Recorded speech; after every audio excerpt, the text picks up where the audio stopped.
340 cubic inches, a high-performance engine. Mark Warman coming at you from beautiful downtown Springfield, Oregon, where it never rains. That's right, folks, it never rains here. This ground is wet because of the tears shed by happy new customers. Take a look at the sale of the week. 1973 Dodge Challenger Rally. That's right, it's a 340 numbers matching automatic transmission wearing what? FY1 original top banana paint. That's right, that is original paint, folks. These little lines right here where you can see through the paint, that's good. That's character lines. Look at those bumpers. Tell me that isn't a couple of double C bumpers right there coming at you. Rally wheels, give them a little kick right there. Look at that nose. They call that the frowny face. That's right. You a miserable human being? This is your car. Upside down, frowny face. I ain't done yet. Look at that interior. Bucket seats, console, tachometer, 150 mile an hour speedometer. This is all show and all go. Now remember one thing, folks, at the end of the day, this is old honest Mark. He never tells a lie. If I'm lying, I am dying. Come on down to Graveyard Motors in downtown Springfield, Oregon. Check out this little jewel. This is what we call the special of the week. Wait.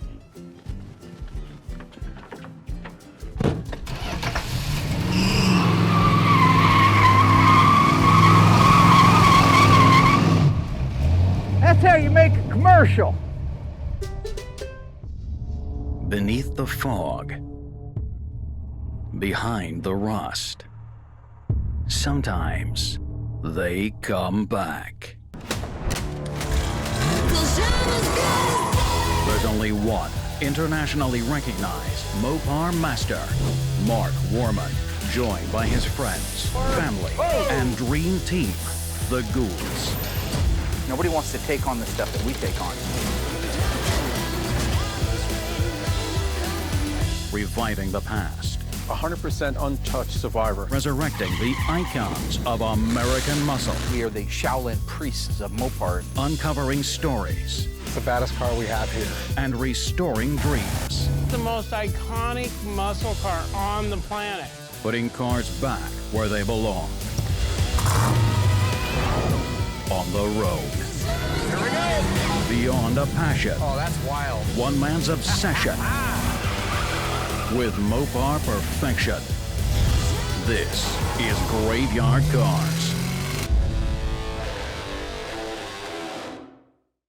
My name is Mark Warman. As most of you already know, I am the sole creator of the global franchise Graveyard Carz here in Springfield, Oregon. Partially true. I'm Aaron Smith, executive producer and co-creator of Graveyard Carz.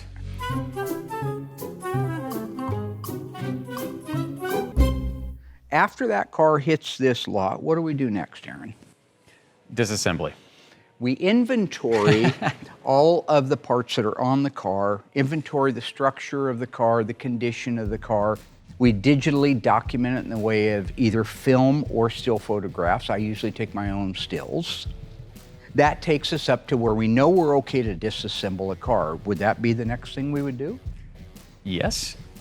So once we've inventoried the parts, once the car has been completely disassembled and put into those parts pods, what is the next thing that would happen? We're going to send the body of the car to the dipper. Send the body out to be dipped. We chemically dip all of the cars. Car comes back from the dipper, it shows up here, we've seen it, we saw it with Malmberg. What happened when Malmberg's 1971 Hemi Cuda came back? What do we do? We're going to assess it for what kind of metal work needs to be done. So all this needs is cleaned up too. That's the first car, period, bar none, that didn't need at least a section of a floor. So once the car comes back in here and we have all the parts and we're ready to go on to it, we begin replacing the parts. We put it on a frame jig that was custom built by my shop at my direction. And if a car sets down and lines up with all these pegs and holes that we have in our little frame jig, we know it's square. At this point, we have a car that has had all of its metal on it. Let's say everything's on it is squared. The metal guy's obligation is to make sure that the lines and the gaps on that car won't need any adjusting when it goes over into the mudroom. So once it gets into the mudroom, we hand everything off to Will. He works directly with the mud guy out there, Michael, who's also been with us quite a while. Oh, yeah. Does a phenomenal job. It's day after day, week after week of sanding to be able to get it exactly where the technician at the time feels it needs to be. What happens after that? Goes back over to paint to get a layer of primer and then more body work. No. It goes back over to paint to be inspected by Will. So I just come out here, so we're not having to push it for no reason. Right here, that's a kind of a broken out little edge that needs to be addressed for sure. So before you start laying that stuff on there, you should make sure you're not primering over 36 grit scratches, 80 grit scratches, lumpy body work. If he does those things, then he is able to go to the next step, which is to apply 3 to 4 coats of acrylic urethane primer on there. After it has sat, it is in a position where it can go back out to the body man, and the body man will begin what we call the... Cut. No, It's not cutting, sorry, it's the long block. But blocking, Long that's block. right, that's right. It goes back out to the body man where he blocks it or long blocks it. Takes a long flat board on the long areas. There's a lot of short areas that you can't use a long board on. But for the most part, we call it block sanding. You get the primer on there, it comes back. After he blocks it, you may see where he's added a little more mud or taken more off and broke through that primer. At that point, he does a second primer.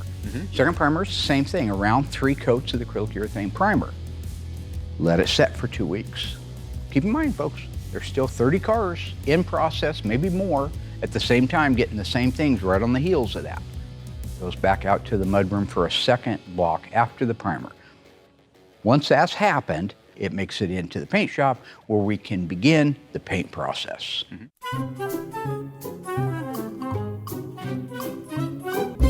What happens after that? I forget. We blow it sometimes. apart and we jam it. Blow it apart and we jam it. That's actually reasonably close to what happens. Use the vernacular. We disassemble the metal panels off the car. It goes in there and has all the jam work. That is where you paint the parts that you couldn't paint if the car was put together. At that point, you also have to paint and jam the car body. Once Will has the jam work done, he sends a note over to Dougie. Yeah.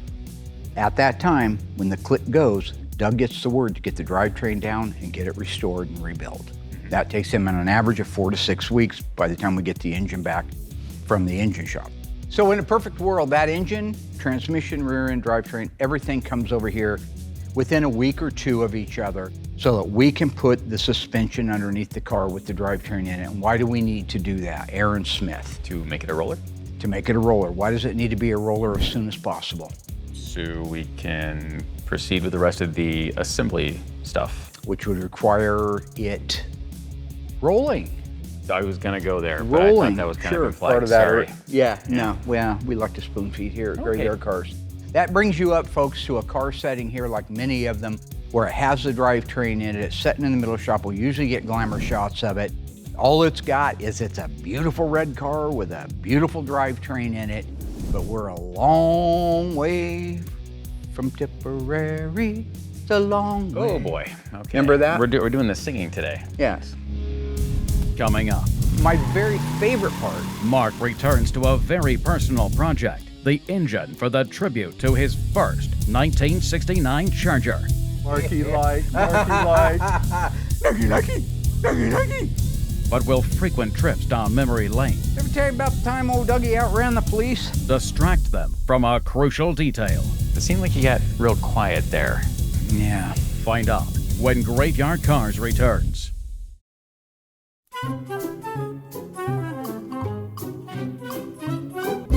So somewhere in that process, Brian gets the word. He knows that 8 weeks, 10 weeks, 12 weeks, there's going to be a car in here, a blue Charger with a white top that needs to be put together. That's how early he starts prepping out all of those parts. But once that car is all together, Brian does an initial check just to make sure that this car is safe enough that it can go out and have a wheel alignment done. Final glass set, which is usually the windshield and the back glass. The very last things we do are decals, the information labels, as well as assembly line markings. My very favorite part, and probably everybody here because we get to say goodbye to it, is the test drive.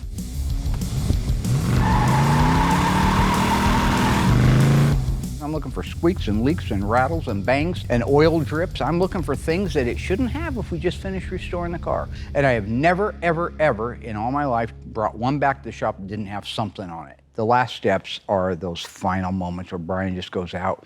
Maybe he has to readjust the window, maybe he has to adjust the rear brakes up, lubes this, but it is done. The best part, call the customer, coordinate the delivery of the car, pay me. Yeah, there's that. I needs my money better than the hog needs slop now. You are emphatic about the final step. I do like that final step. Once that's done, we load it up in the car hauler, whichever one it is, and it gets to go home. C'est la vie. Hasta la vista, pinche.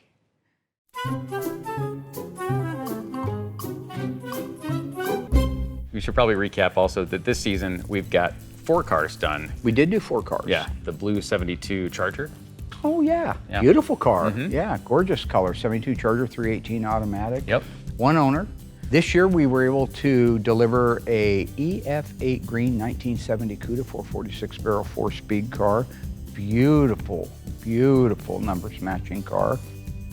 Another car was a 1969 Dodge Charger RTSE 440 4-speed. That car was absolutely stunning when it was done. And a 1970 Plymouth Roadrunner, which is an awesome car, 446 barrel. And that car is beautiful. FC7 in violet, black interior, no vinyl top, white transverse stripe on the back. That is not a numbers engine, but it's a date-coded engine. Absolutely beautiful car. So that's another one we got rid of this year. Now, one of the things that we've done this season that we started is the rebirth, if you will, of my old car, my old 70 Charger. Yep. Remember I chased it down, the original one I found out was destroyed. Well, it's not your fault. She confirmed that they did crush the car. The car that I decided to build is a 1970 Dodge Charger that actually came along with another 1970 Dodge Charger that we're restoring. But it's really, really, really a rusty, rough car. So rough that we have got a ton of time. Josh and I have been doing it on the weekends. We actually had to put a front clip on the car. We talked about it briefly in one of the episodes recently. We did share the dash assembly.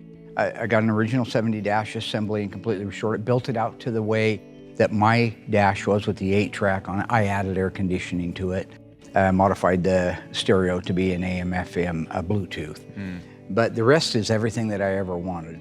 You had some really cool customized seats in your original Charger, and so you went out of your way to find the exact same material that you had had back then was kind of a challenge. I was told it was crushed velvet when I was a kid. I don't know if it was or wasn't. Yeah. This isn't crushed velvet, but it is a velvet material. Maybe it isn't exact. It was 40 years ago that I saw it, but my brain says it's exact. And I walk by them and I just feel content. I feel, I don't know if that's weird, it's like a talisman or something. It takes you back. It takes me back and I feel comfortable. And it's like, as crazy as that is, but maybe some of you guys will recognize that. Yeah, those little things that kind of anchor you to some area that you're happy or you're peaceful, and that's like, that makes sense, man. So the engine that I had in my car, folks, when I got rid of it, when I traded it into J.L. Morgan Motors, was a 1968 D 440 HP. So what I decided to do was build a 440 exactly like that. I had a 68 440 that I'd been saving out here for a long time in the event I ever got an opportunity to do it. It is a D 440, just like mine was, but mine and my Charger, remember, was an HP. This one was not an HP, but I stamped it HP in the spirit of, I'm not trying to fool anybody, it's just the internals that make it an HP. It's just for me, and believe me, it's HP.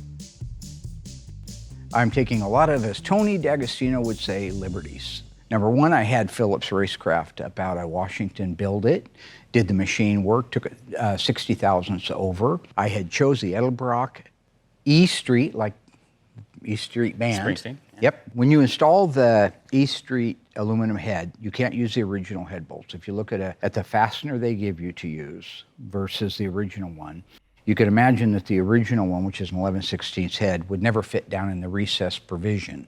You have to use these head bolts that come with it, which I believe are an ARP head bolt. So we used their head bolts, but we still used original spark plug wire retainers. But the spark plug wire retainers that we normally use, I had to modify to fit down in those very small holes that the aftermarket bolts go into as well. But when you look at it, we have original spark plug wire separators on. The heads are in place, they're torqued down. After the heads are on, all the fun bolt-on stuff. You don't understand any of this stuff. A roller cam, roller rockers, and roller lifters. I wanted them as a kid. Everybody that had the big money had those. But when I was putting this together, I talked to John up at Phillips. I said, what do you think, man? Should I do it? And he goes, well, it's a lot less resistance. You're gonna be able to get a lot more lift. We can really get wild with the cam. So we put a huge cam, basically the same specs as a Mother Thumper cam, except in a roller cam. It has a profile of a Mother Thumper, but it's a roller cam. We used the Comp double roller timing chain and gear set that has the multiple keyways on it. Now, I'm not doing anything with that, but you can advance the cam timing. This motor, even though it's gonna have a lot of performance parts on it, I've tried really hard to maintain an original appearance in any area that I could.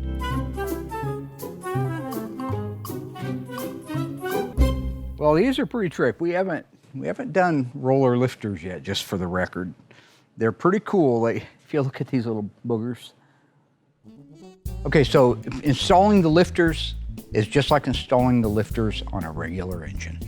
They work independently of each other, but this little thing holds them together. Now, if you look carefully, a couple things. See, there's a roller. Look at that nice little roller.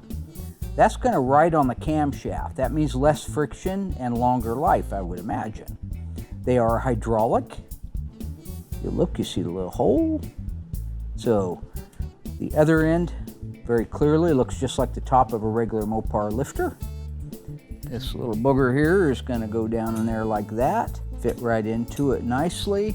The other end is going to fit into this really nicely like that, and that's going to make up our valve train. So we'll get a little bit of oil. Since they're roller, all we need is oil. Right, Dougie? That's right. We'll just dip those bad boys in there. Hang on, you crazy. What happened? Did I just go crazy? You went a little crazy. You went a little crazy. Okay, let's just take these and dip them in there. All right, we'll just run in there like that. Get those dry off a little bit there. And why don't we just put them right in this hole here? Doug, would you hold that, please? You don't want to force it. There we go, and it just drops in there like that. Is that touch in there? Yep. Yep, nice. So there's one set. So we're just going to repeat the same thing right here. Rinse and repeat, right? Lather, rinse, and repeat.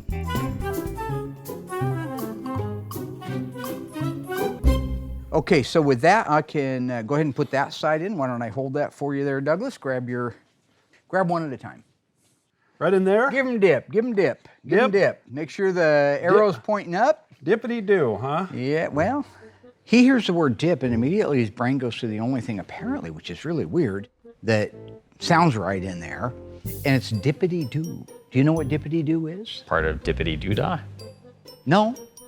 Dippity Doo is I believe a hair gel of some sort. My mom had it. Every time Dougie come over, he'd see Dippity Doo on the counter. And he'd run around for the whole afternoon saying Dippity Doo, Dippity Doo, Dippity Doo, Dippity Doo, Dippity Doo. So when I said dip, it just triggered that old response from him. So what goes on up in there? You'd have to ask his father. My mom used Dippity Doo. She did. Yeah. Okay. Drop that in. Oh, Marky like. Oh, look at all that. Yeah. Ooh, look at all that. Lucky. Where the hell's that come from? What insane recesses of that pea brain of yours? His dad used to say he had a pea brain. Well, I didn't come up with it. I didn't invent it. Well, I think you did. I invented Marky Likey. Yeah. I think somebody else invented that. Well, it wasn't me. We'd be driving down the road and there'll be a girl. Marky Likey? I don't even know what you're talking about. I'm stopped at a light. I can't see anything. You missed it. Okay. Who would say something like that? You. Excuse me? You prevert. No. For the record, that's not true.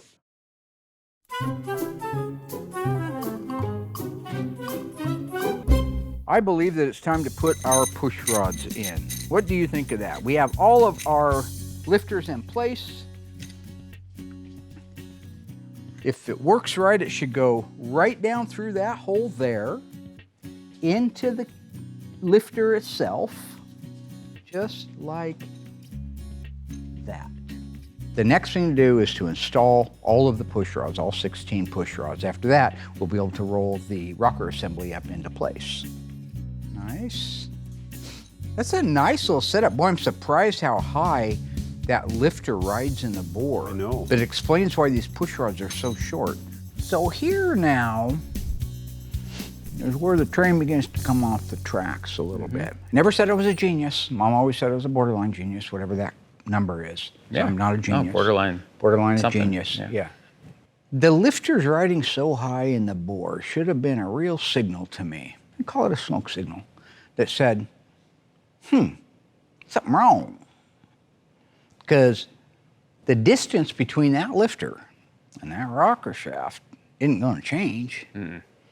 Everything is in place and where it belongs. So the next thing we're going to do is we're going to install the rocker assemblies. Ever tell you about the time old Dougie outran the police? Which time? All the way from Veneta into Glenwood, and then you jumped in the mill race to get away from him, but the dog drug you out? Wasn't me. Once again. Oh, it was one of my cousins. Oh, it was Kenny. Oh, he was a jewel. Kenny learned everything, his other cousin, about running from the police from Doug. Well, it's easier to drive. Running from the police metaphorically, certainly driving or running. Kenny jumped out a balcony, second floor balcony to get away and shattered both of his ankles, right? It's unfortunate. You stole a pizza from the pizza parlor you worked for and a handful of quarters so you could play Dig Dug, and then took off on your Honda 750, but they caught him 3 days later. That was Bagman. Yeah, and they, Bagman, that's true, it's my bad. But you had to go to jail, and you I met did that not. guy named Ben. Mr. Dover? Nope, never met that guy. Could have swore that was you. Nope. All right, here, folks, is our roller rocker shafts. I'm gonna set that right there, and I'm gonna say, look at that little booger, how it rolls. This is the part that's gonna roll on the valve. This is gonna roll on the valve right there. These are all roller. You have your ball and ball. Remember, the push rod is a ball on both ends on this setup. And over here, we have that little Allen wrench for adjusting and a lock nut.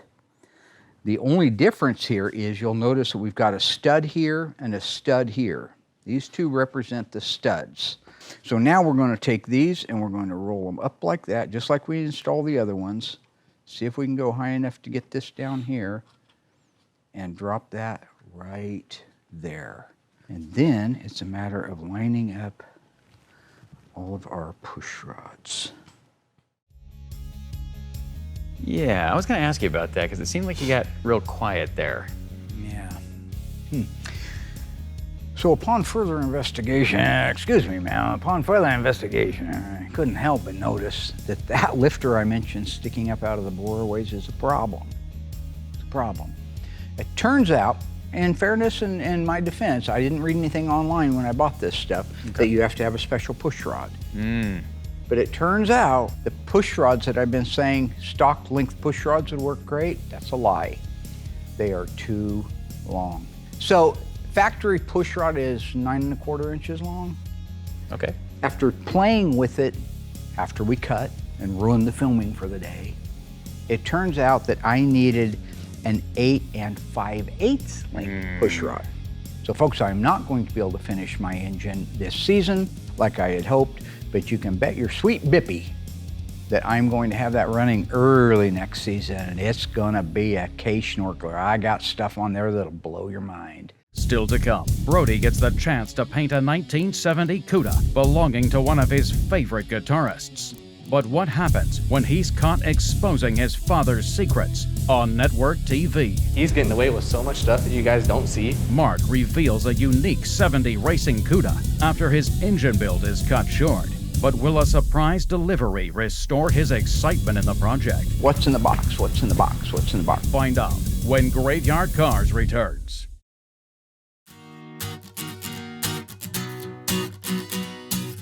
Jim Root of Slipknot. Jimmy, I call him. Not to his face. No, not to his face, not because I'm afraid of him. We took his car in. It is a beautiful car. 70 Cuda, 446 barrel, 4-speed super track pack. It's a monochromatic. Can I use that word? Absolutely. Is that upsetting you? No, not upset at all.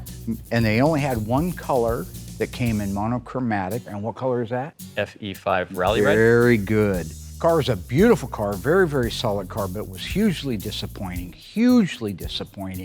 when I found out that the numbers in the block had been stamped into it. It was a real disappointment for Jimbo. I call him Jimbo or Jimmy.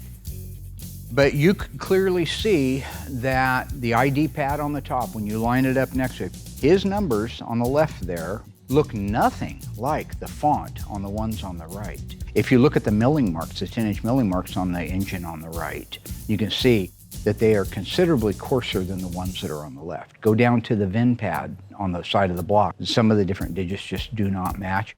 And there are no milling marks in that because they've ground all the milling marks off to restamp it. That doesn't mean it's not a great car. It is a 446 barrel 4-speed. It's a rare car and well worth investing the time and the money into, which is why we carried on with the restoration. It was a beautiful body, so we knocked out all the body work quick. It went over to mud, they did a beautiful job. Made it over to where we are now, which is in Will and Brody's capable hands, getting ready to do the final spot prime on it and blow it apart.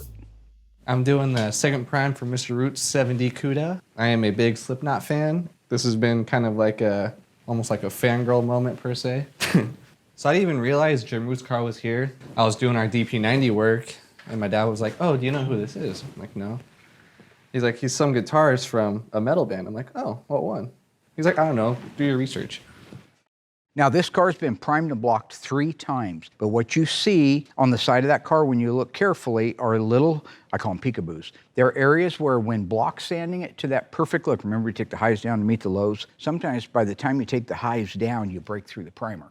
We don't want that. We never paint over a breakthrough. So Brody is mixing up enough primer to go around the breakthroughs 2 times, maybe 3, and then 1 trip around the car. After that, it is ready to block, blow apart, as you would say, and start jamming.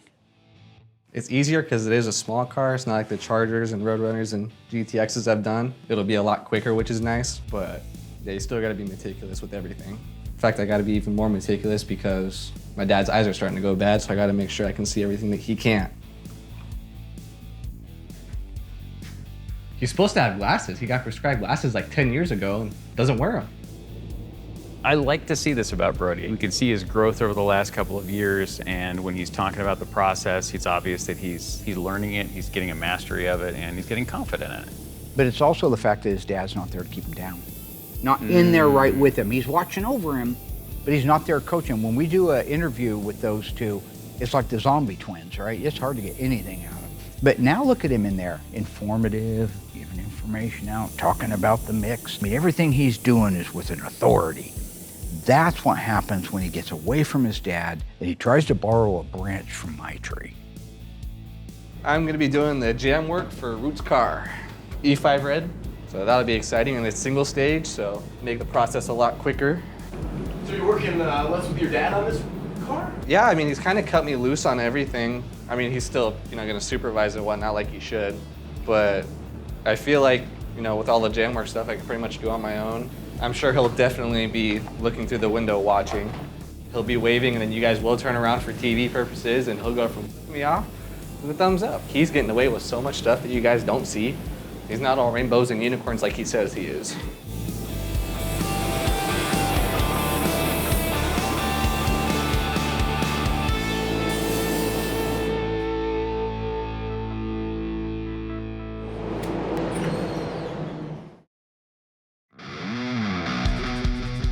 The reason I really love this car isn't because it's an original one-of-one Hemi Cuda.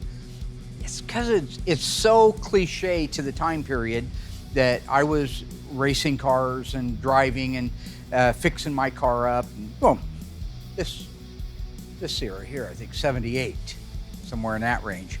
One of the cars that I bought recently represents my childhood in many ways. Okay, first off, I'll tell you what it is, a 1971 Cuda. It's a real Cuda, it's 383 automatic. It's good stuff, it's a real 71.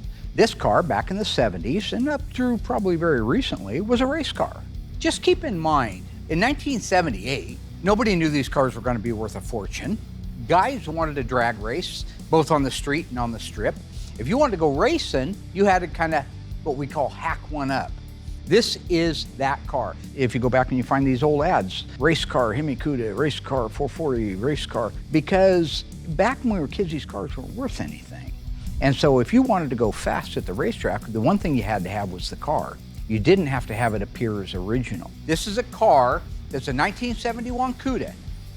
It's one of 1,168 ever made. Underneath the hood is the numbers matching engine and transmission to the car. So I wanted to share what it meant back in the day if you were gonna take a Barracuda or a Cuda or a Challenger or whatever and go racing. Overall, looks like a real car. 71 Cuda grille, 71 Cuda header. I believe this is made of fiberglass. This is a steel hood, but we put that on. This is one of our graveyard cars, used cars that I bought. Steel fenders.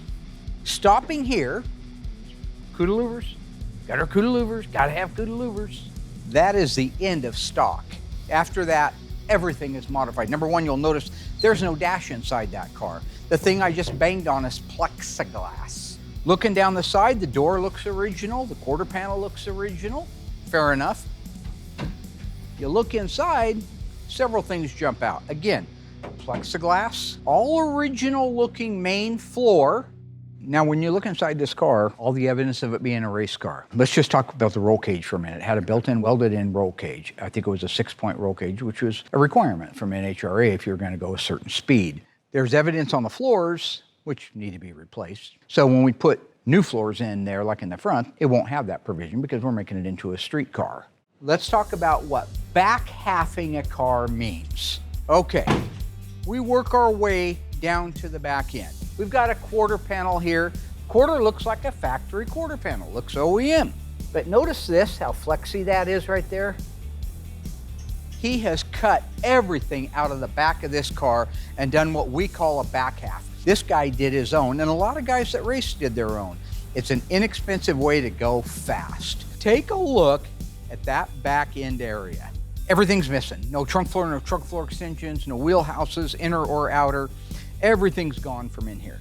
The quarter panels are reinforced right here. If you look right through there, you'll see how those just have a piece of sheet metal pulled around them on both sides. To put this into some kind of a perspective of what this back halving can mean, take a look at the catalog Cuda. Right. All right. Go to the beginning stages when George and I are working on it. Let's say we start by putting the frame rails up there. We put the front frame rails in place and we put the rear frame rails. Okay, forget the rear frame rails. They've cut them out of this car. You see us put a trunk pan down? There's no trunk pan on this car.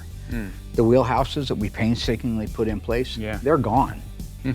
The under seat pan that helped us build the floor structure, all that trouble we went to build, it doesn't exist in this car. They've cut it out. You see a couple of tubular bars there? Yeah. He welded some suspension onto the tubular bars that are basically holding the rear body panel from flopping like this. That's all they do. Tied it into the front frame rails, and that gave him enough strength, I guess, to go, well, with the roll cage and some other things. I don't want to underplay it. It was a safe car. Oh, yeah. But he took out everything. Hundreds of pounds. I don't know what it would all weigh if you added it up. But you open up and look through the trunk, there's no trunk floor. There's like a potato chip out there. When it's all over, we're gonna be able to replace all those parts with the factory original replica parts, the AMD stuff. It's gonna be like building the catalog Cuda, but a way, way, way easier. And also, this is going to be an actual. And this is a real matching. BS23 November. Yep. Wow. This is a neat car that has every ability to be a blue chip investment grade Mopar. Just before I raise it up, show you under the hood what I was talking about, the fact that this car is really very original from the windshield forward. So he has done some patchwork in the upper cowl panel area and hinge mounting area from Russ. These cars get it. But the rest of it isn't cut up. A lot of guys cut the firewall out of these cars, cut the inner fenders out, put strut rods in to try to lighten it up, reinforce the frame rails. All this is original stuff. Wrong radiator, God knows where that come from. This is the original numbers matching block. Numbers. But point is, everything here is original. We'll end up putting patches in the aprons, a little bit on the firewalls on both sides, and we still have our original curious yellow hood. Now the great news about that is on an E-body, all the numbers that make it a real car reside at the front, in that cowl, upper cowl panel, and the tie bar.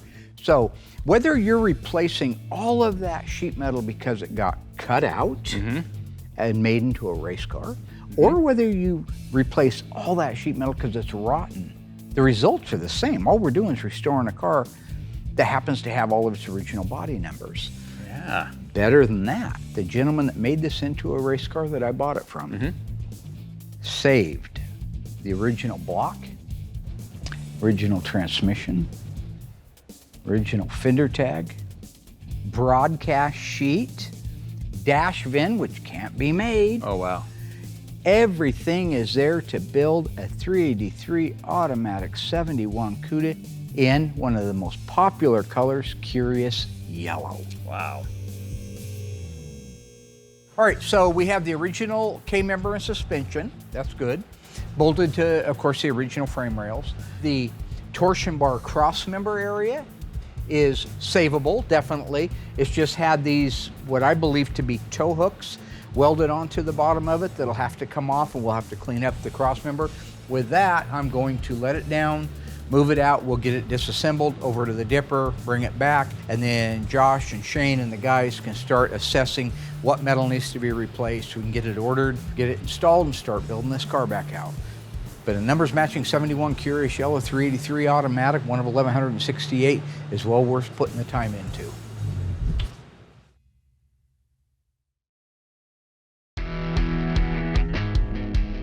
Now, you'll notice we're standing in front of a big box right here. Now, Dougie knows what's in the box, but hasn't seen what's in the box. Royal's been asking, what's in the box? What's in the box? What's in the box? Kind of like that movie. What's in the box? What's in the box? Remember that? Well, 7? I didn't see that movie. Whatever. Royal, as insane as this may or may not sound to you, inside this box, can't believe I'm actually saying it, is the original rear end housing and axles out of my Charger. No way. It's a long story. Really?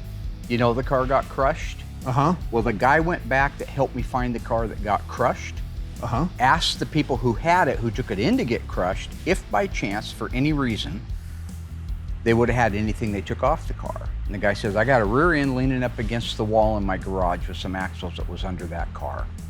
Wow.